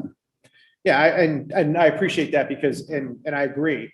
You know, if we're at a point where we're being recommended to bring our students back full in person. I know K through 8 is the discussion now, but obviously, you know, we want to see K through 12. If we can put so many kids inside the building in an enclosed space, it would make sense that we could have that class in an outside ventilated space. But I was curious if that comes into effect and if we needed any sort of change. And I know that we've been seeing it incrementally, you know, for sporting events and for other outside venues. So my hope is that continues down the path and it allows you to, you know, and the council to be able to plan what they would really like to see. So thank you. Yeah, and when the superintendent and I met last week, you know, for your call, there was specific guidance that was given last year for graduations. We're hopeful that there would be some specific guidance that would be provided for senior celebrations as well. I mean, I can't predict whether that would happen, but it would sound like it would be something that would be very helpful. I agree. Thank you. Mrs. Storrs? Thank you, Mr. Chair. I think Mr. Domenici brings up a great point there is we talked about it earlier. Why is it okay for kids to be sitting next to each other on a bus? You know, not 3 feet apart, not 6 feet apart, right next to each other. And the answer was ventilation. An outdoor space is more ventilated than a window cracked 2 or 3 inches. Meaning the idea of maybe getting 600, if dates were allowed kind of thing, 600, 700 students into the entire stadium, it doesn't seem far-fetched at all. And I know this is the early stages. You still have meetings, you still have, you know, talk to health officials, talk to the students. It just doesn't seem like it would be that hard of a stretch outside where the ventilation is not even a question to have that many students, to give them more than just seniors, just, you know. And again, I know that they have to make the decision and you have to have those discussions, but I just wanted to add that because Mr. Domenici brought it up and he's right. You know, outside the ventilation is not an issue. So. Yeah, I mean, it's, if we can have something outside, I don't think it's going to be a matter of, you know, 403 versus 437. You know, I think if we can have something outside, we're probably going to be able to have the flexibility to have the class make a decision as to what they want. Great. Okay. Part two. Part 2. All right, so I'll make this one a little bit more succinct. I thank Mr. Domenici and the members of the Operations and Infrastructure Subcommittee who heard a presentation from me a little over a week or so ago. But you know, we're starting to see more and more significant progress on the new building. And I would like to make a pitch for our project Facebook page. It's facebook.com/AHS new building. And we have some project photos on there. We have some drone photos on there. And again, it's not next school year, but it's next year. And we're just, again, very grateful to, everyone that supported it, the city council, you all, central office administration, but most importantly, the people that voted for that to become a reality. And now that we're starting to get, closer and closer to, to being able to open things up, we're starting to have to start codifying certain things. Like I'm working on a project right now with our house model subcommittee of our Vision 2022 initiative. They're working on, naming of the 4 houses. Those 4 houses need to be named before I can start working with the architect and the construction crew to, put signs on room numbers and put room numbers, on doors and different things like that, because there's got to be, some sort of rhyme or reason to that. But one of the things that we're really excited about, that we've been talking about a good bit, are the retail spaces for our CTE programs. So, the Blue Pride Bistro has been very successful for years, but also our the addition of cosmetology, the augmentation of our graphics department, but then also our partnership with Bristol County Savings Bank is going to be put at the forefront of that building, on the far right side as you face it, in what we have been referring to as the CTE Mall. Mr. Sawyer mentioned to me probably about 6 months or so ago that we really needed to start thinking about what we wanted to brand that as, because malls are becoming passé, as we know. And so I thought, what better way to, start getting some feedback about what those retail spaces would look like than to go to some of the people, both staff members and students that are in our CTE programs, and just start running some ideas by them. We had an overwhelmingly positive response to branding the retail spaces as the Blue Pride Marketplace. And may I approach the bench? We brought some handouts for you. So what I'll just say before I get up is that I worked with one of our outstanding senior graphic students, Kelly Newendorf. Kelly put together an initial proposal for me that I took to the subcommittee. We took their feedback, and then Kelly has fine-tuned. She's fine-tuned some of those designs, and so I brought those designs for you tonight.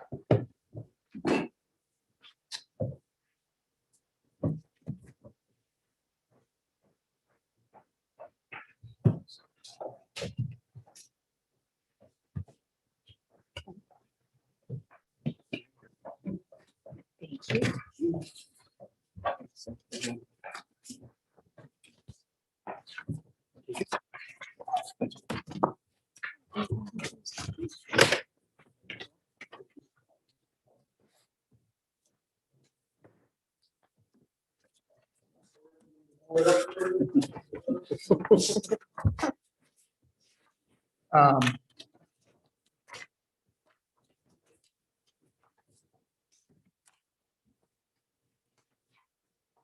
I mentioned to the Facilities and Infrastructure Subcommittee is that we feel that the term marketplace,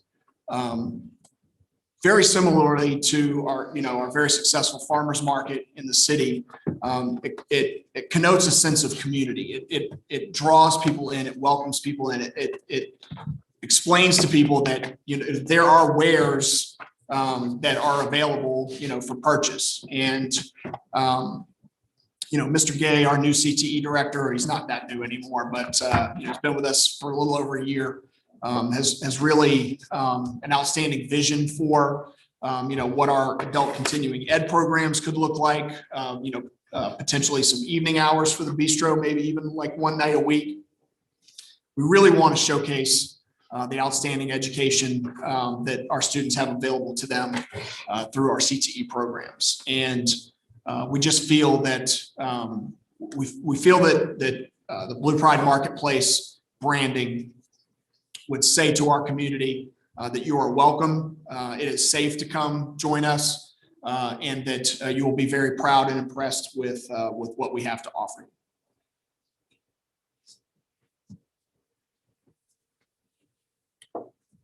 Like I said, all of these designs are, from Kelly, who's one of our outstanding senior graphic communication students. Mr. Geddes? Thank you, Mr. Chairman. Mr. Rooney, I know at the meeting last week, we talked about how creative the graphics were. Kelly definitely took it to another level. These came out great. So I just want to say thank you to Kelly. And I agree with the idea of changing the name to something that is more community focused, because that is what we need the schools to be. So thank you very much, Kelly. Keep up the good work. I told her that, if it passed, and if we, even used any semblance of her designs, that, it would be a really nice legacy for her. Anyone else? Mr. Storrs? Yep. I'll echo Mr. Geddes. I think Blue Pride Marketplace is a perfect name for for what we've been envisioning for all this time. I know Kelly, I'm amazed at some of her work. I'm amazed at the design she's done. By the way, what she does, if anybody's ever interested, with coffee mugs, hand painted, it's absolutely incredible. You should see the shoes that she does. Right, this is the kind of stuff I'm talking. It's totally amazing. And she's turned it into a little business on her own, which is absolutely, the kind of thing that I love hearing from our students. But I'll tell you, looking at some of these designs, the idea of that blue bag with that A, to me, this is a wonderful thing. This is great. Thank you. Mr. Menchie? Again, just to echo, the great job that Kelly has done, and I know we'll have a motion later tonight in front of the full committee to vote on the name. Assuming we go forward, I don't think it should be suggested or part. I actually think that the idea of having our students design the marketplace logo is the most appropriate thing to do. And so being on the school building committee, I would think that our partners at Skanska and Kessel Brews and Kinsickly would also agree. So, I am optimistic and a great job here. And I do think that it is a great opportunity for the current class to be able to be a part of the future of our high school. Mr. Geddes? Mr. Rooney, would you, because Mr. Hill and Ms. Sawyer aren't here tonight, would you be able to email these to us? Absolutely. And just so their minds are at ease, we're not approving any logos tonight. We would just be voting on the name. So you guys aren't voting blindly. Thank you.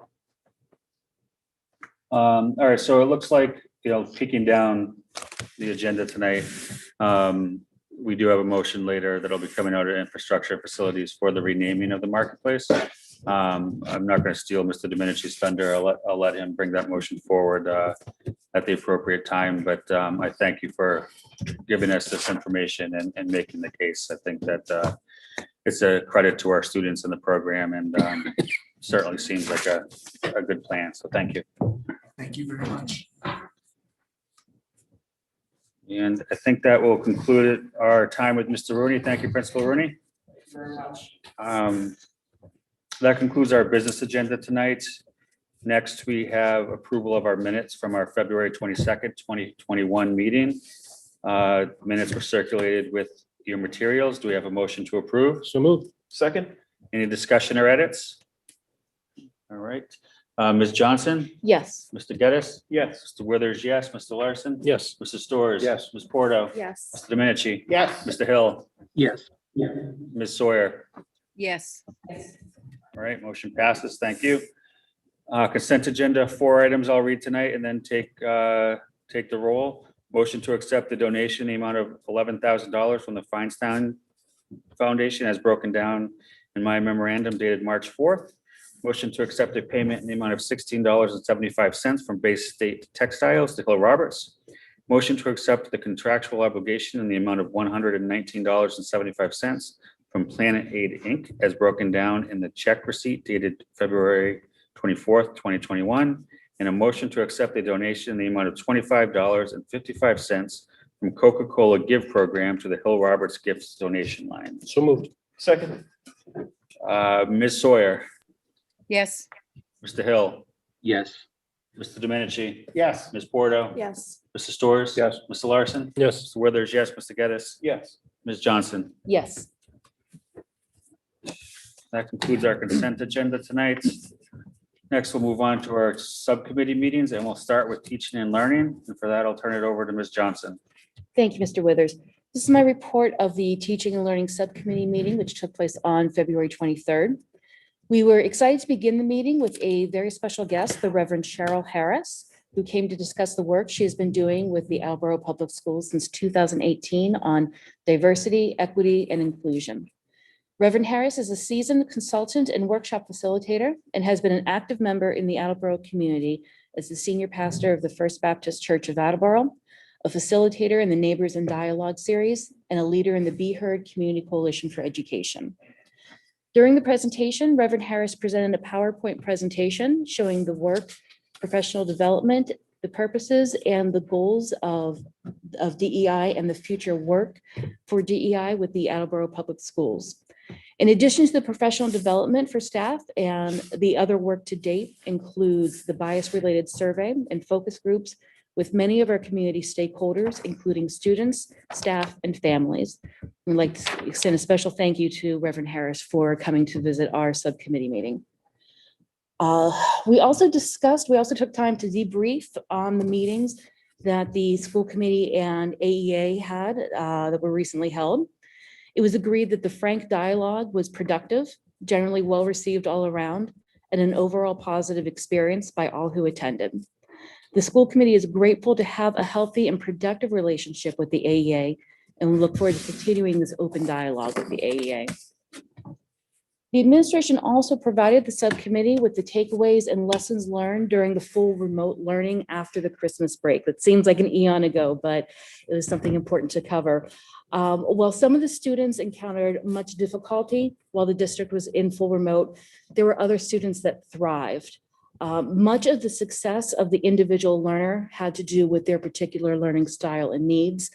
But looking at the district as a whole, it was agreed that remote learning is definitely harder on the younger students than the older students, which again, we are looking forward to getting back a little bit of that normalcy for the younger students come April.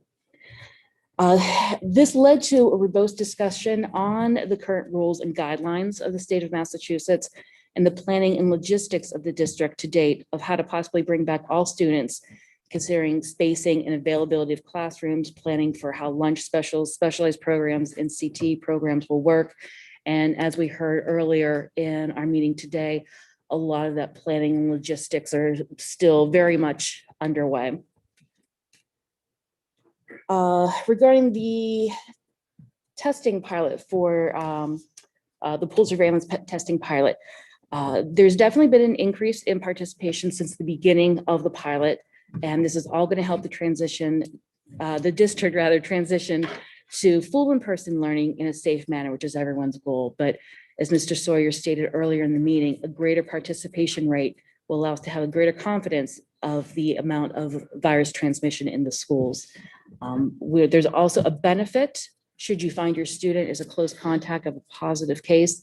They'll receive a rapid antigen test at no cost to verify if they are positive or negative should their pool come up positive, potentially avoiding a disruption in the need to quarantine. Ms. Regan also announced a new partnership with I2 Learning. This is very exciting. It's a STEM program with an interdisciplinary philosophy, meaning that these STEM, the science, technology, engineering, math lessons would be incorporated into the curriculum as a whole, revisiting an idea that was learned in a STEM class to revisit it in art, history, language arts as relevant to that particular class. And there is no cost to the district for this program, and it includes professional development for the staff. Any questions? Okay, that concludes my report. Thank you, Ms. Johnson. Next, we have infrastructure and facilities. Mr. Domenici? Thank you, Chairman. We had a lot to cover at the meeting, but I'll try to be as efficient in my notes as possible. The first item on the agenda, obviously, Principal Rooney came and presented before the committee, and I'm not going to reiterate and regurgitate everything he talked about tonight, but those were the things he spoke of. Our subcommittee moved the motion to the full committee. So at this point in time, I'd like to entertain a motion to ask the full committee to approve the name of Blue Pride Marketplace for the front-facing wing of the new high school. So moved. Second. Is there any further questions or discussion on this motion? Okay, I'll start with Ms. Johnson, Yes. Mr. Geddes, Yes. Mr. Withers, Yes. Mr. Larson, Yes. Mr. Storrs. Yes. Ms. Porto. Yes. Mr. Domenici, yes. Mr. Hill yes, and Ms. Sawyer. Yes. Okay, motion passes. That's the only motion I have tonight, but a few other items to talk about. First on the list after this is the city's solar project. So Mr. Furtado and company explained that the RFP for the solar panels across the city, which include carports in some of the school parking lots, has been received and presentations from bidders have been made. The city is now redefining that RFP to include solar panels on roofs around the city, including Hill Roberts, Hyman Fine, and Studley.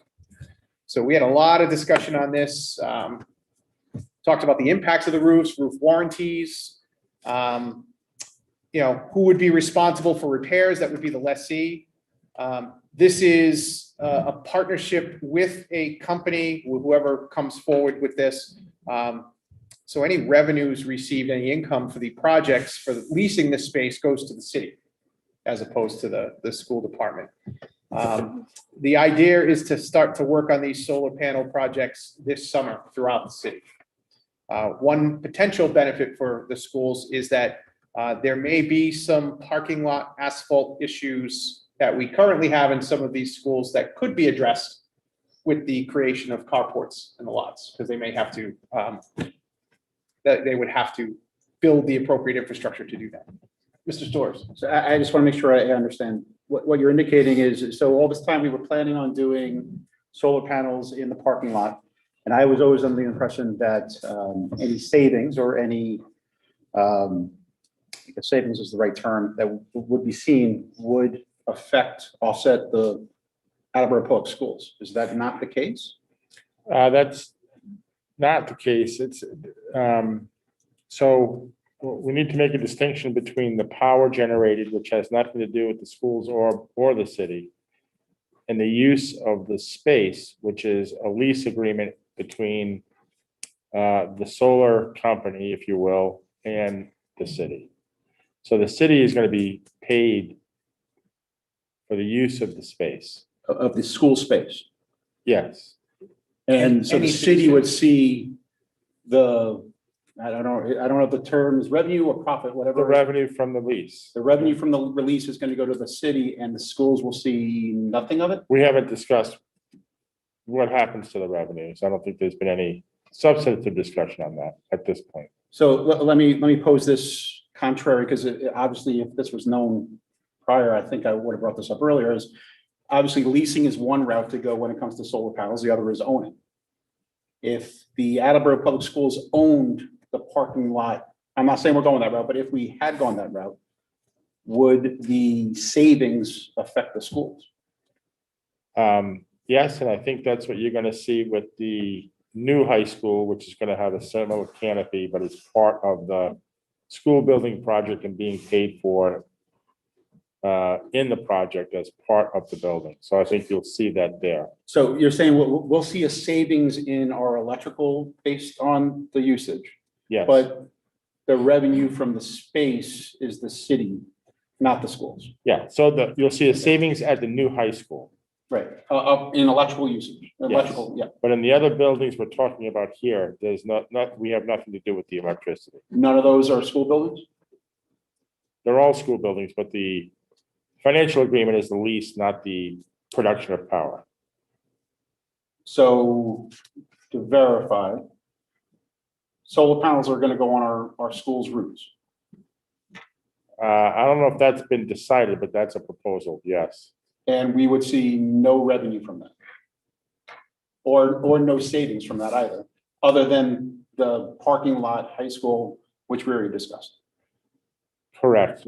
And the city, again, I don't think there's been a decision made what to do with the revenue.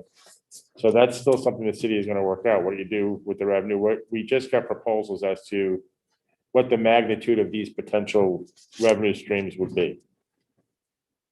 Okay, it just, from my seat, it seems contrary that these would go on to school buildings and the school district would see nothing. So I'll just throw that out there.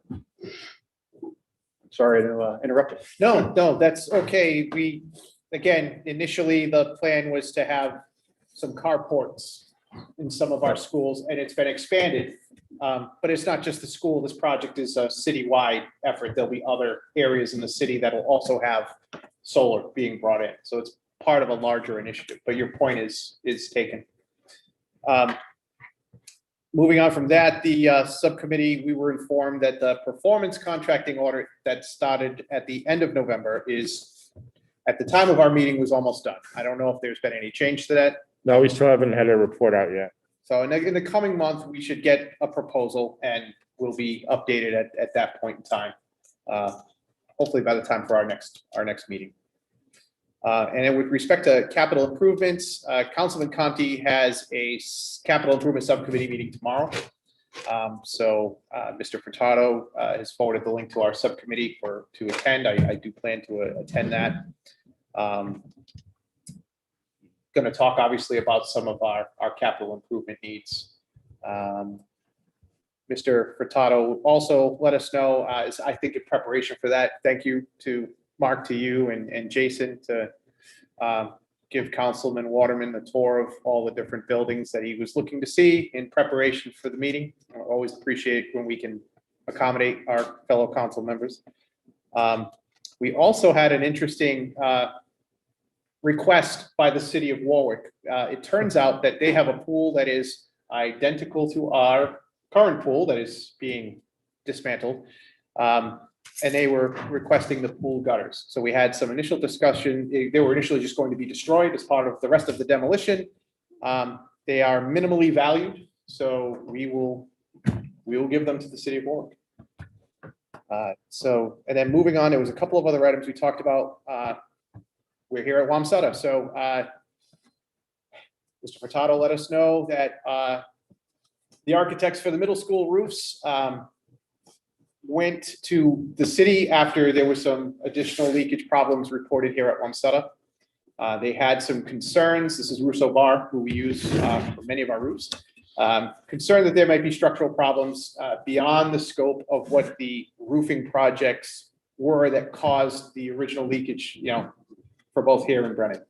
So the city is agreed to let them do an evaluation of the building, the envelope of the building.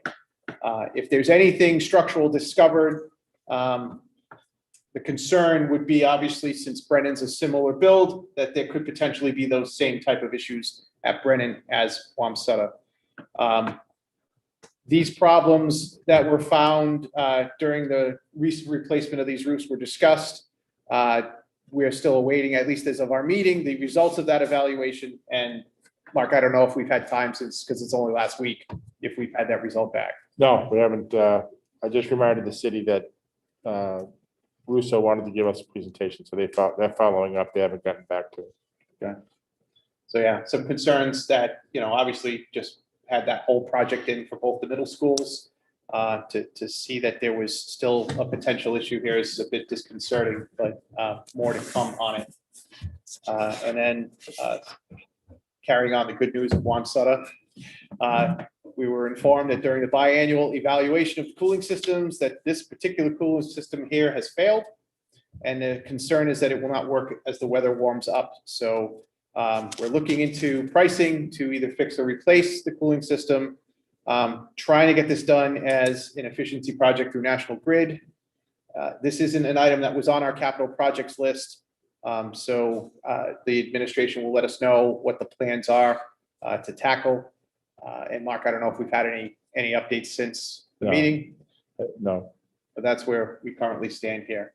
I suppose I'll end with at least a little bit of good news from our school buildings in that the high school project, we recently had the MSBA down to inspect the site. They had a lot of praise for the efficiency of the project, how well it's being run, how clean the site is.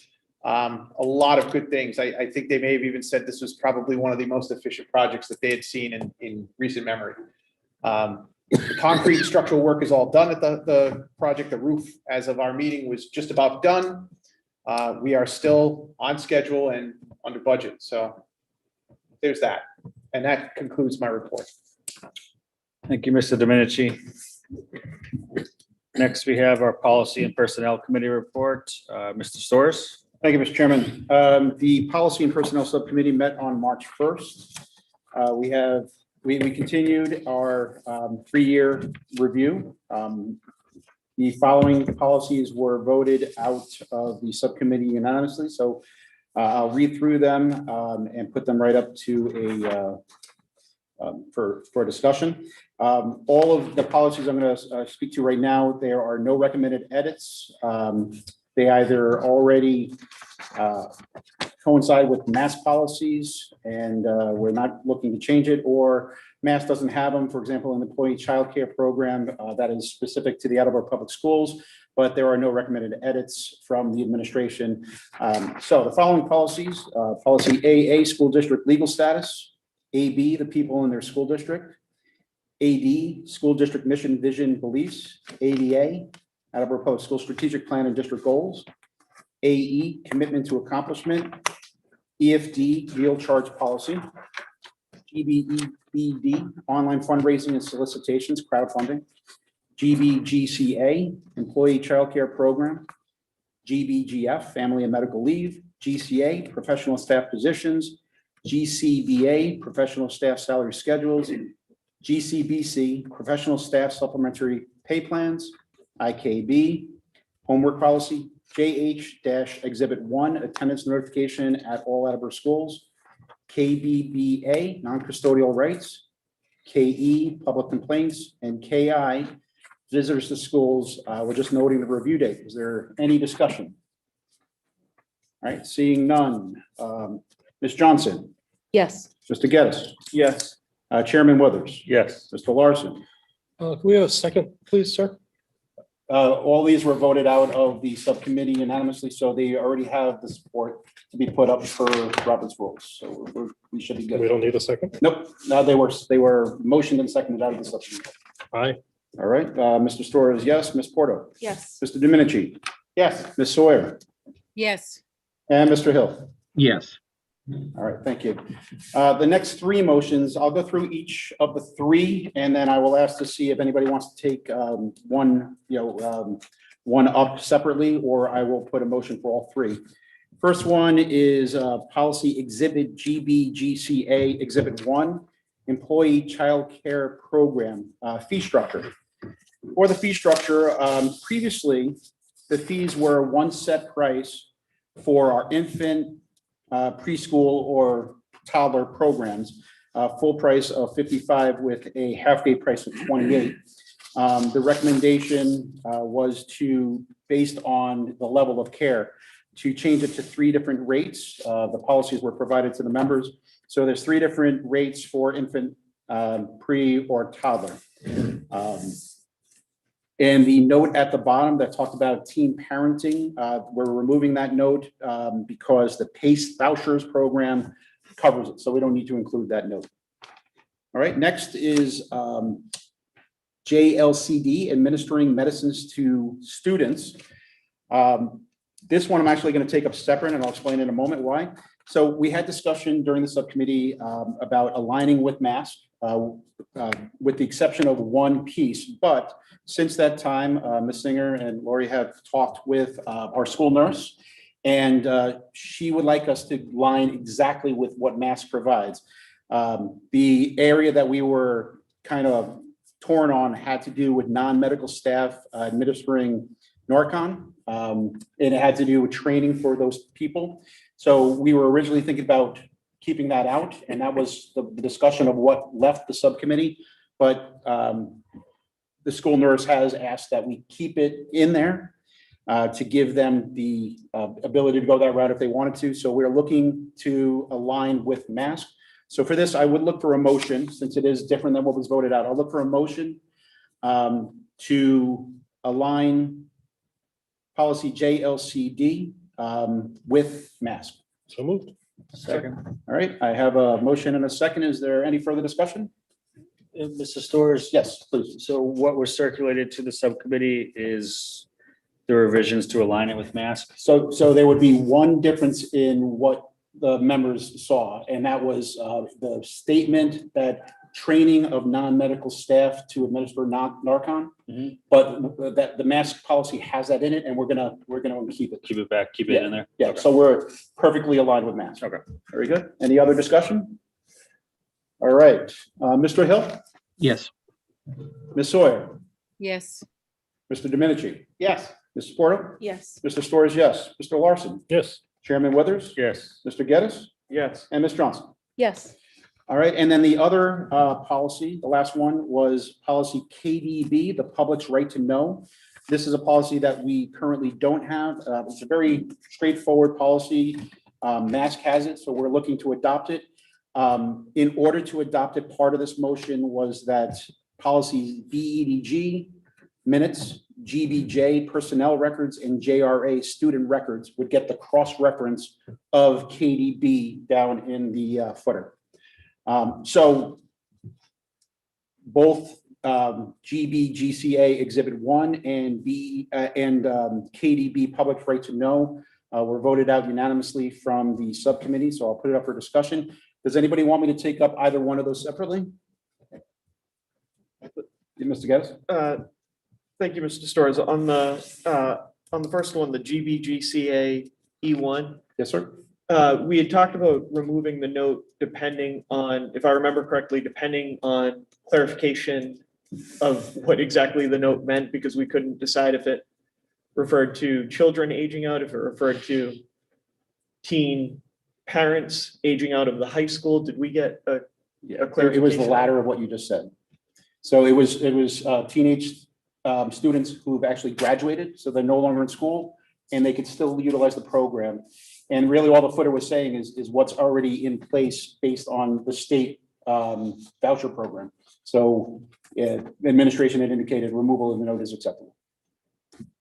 Okay, I thought we were still waiting on some additional clarification before. It's been clarified that it's acceptable for us to remove it, and that it was what we were, because, right, part of our discussion was what did that note mean, one thing or the other?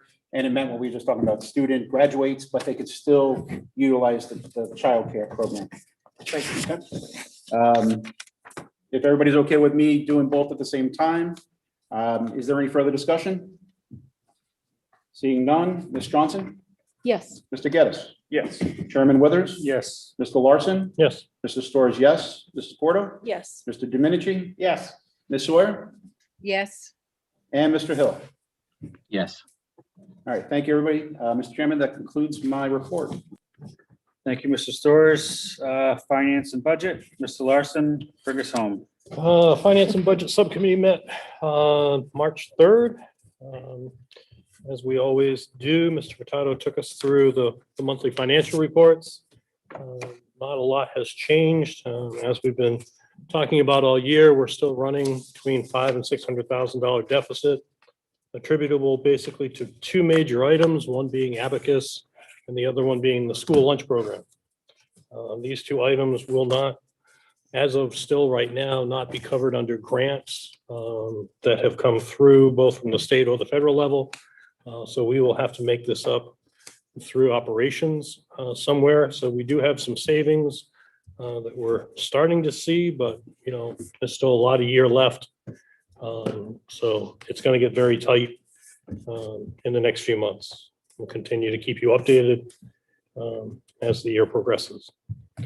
We have a series of motions that came out of the committee. A lot of it is housekeeping with annual agreements that we need to do, and some of it is fee-based. So we'll go through them. We had another invoice that came through, so the first one, I would entertain a motion to send to the full committee recommendation to send to the municipal council, excuse me, for prior year invoice totaling $440 to be paid by the school department funds. So moved. Second. Is there any discussion? The information was sent out in packets for the backup. All right. Ms. Johnson, Yes. Mr. Geddes, Yes. Mr. Withers, Yes. Mr. Larson, yes, Mr. Storrs. Yes. Ms. Porto, Yes. Mr. Domenici, Yes. Mr. Hill, Yes. Ms. Sawyer. Yes. Motion passes. Next is entertain a motion that there'll be no increase in the athletic fees for the FY '22 school year. So moved. Second. Is there any discussion? All right. Ms. Sawyer, Yes. Mr. Hill, Yes. Mr. Domenici, Yes. Ms. Porto, Yes. Mr. Storrs. Yes. Mr. Larson, yes. Mr. Withers. Yes. Mr. Geddes, Yes. Ms. Johnson, Yes. motion passes. Next, entertain a motion that there'll be no increase in the Attleboro High School Children's Center tuition for the FY '22 school year. So moved. Second. Any discussion? Ms. Johnson, Yes. Mr. Geddes, Yes. Mr. Withers, Yes. Mr. Larson, yes, Mr. Storrs. Yes. Ms. Porto, Yes. Mr. Domenici, Yes. Mr. Hill, Yes. Ms. Sawyer. Yes. Motion passes. Next, entertain a motion that there'll be no increases to the transportation fees for the FY '22 school year. So moved. Second. Any discussion? Okay, Ms. Johnson, Yes. Mr. Geddes, Yes. Mr. Withers, Abstain. okay, Mr. Larson, yes, Mr. Storrs. Yes. Ms. Porto, Yes. Mr. Domenici, Yes. Mr. Hill, Yes. Ms. Sawyer. Yes. That's 801.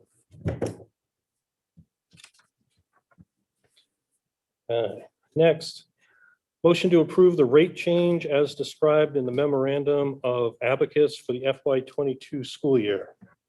So moved. Second. Any discussion? Okay, Ms. Sawyer, Yes. Mr. Hill, Yes. Mr. Domenici, Yes. Ms. Porto, Yes. Mr. Storrs. Yes. Mr. Larson, yes. Mr. Withers. Yes. Mr. Geddes, Yes. Ms. Johnson, Yes.